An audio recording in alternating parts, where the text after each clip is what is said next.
Euro dollar daily forecast January 11th, fxempire.com. You can see that the euro basically shot straight to the moon during the Thursday session.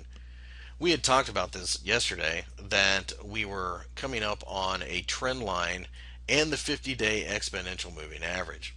We had suggested that this pair was probably going to climb up into this area here and then find resistance. Of course, this was before Mr. Draghi spoke at the ECB meeting earlier during the session on Thursday.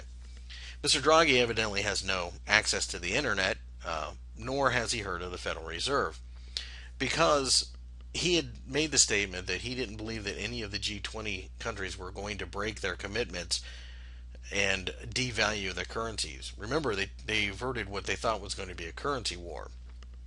Well, the Bank of Japan is going to go nuclear with the yen now that we have new leadership coming into the Japanese government. Basically, the word unlimited printing has been thrown around quite loosely in Tokyo. And on the other side of the Atlantic from Mr. Draghi is the Federal Reserve. He may not be aware of this, but this is the American Central Bank, and their primary function is to destroy the dollar.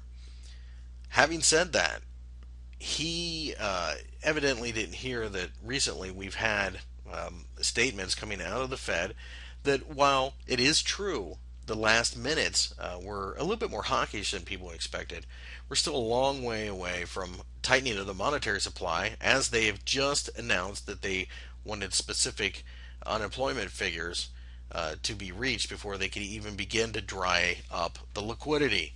About 6.5%, if memory serves me correctly, which is nowhere, we're nowhere close to it right now in America. So having said that, even though there's a little bit more of hawkish tone to a couple of the members out there, the truth is we're still in an ultra easy environment and will be for some time. So that is currency manipulation as well.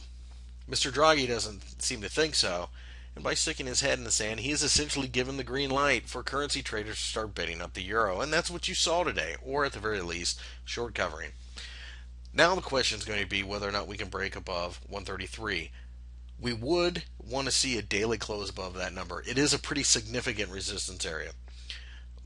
Very possible we might see a little bit of a pullback and then some type of support. But until we break through this trend line, the euro is no longer able to be sold by us just simply because of the words from the ECB chairman.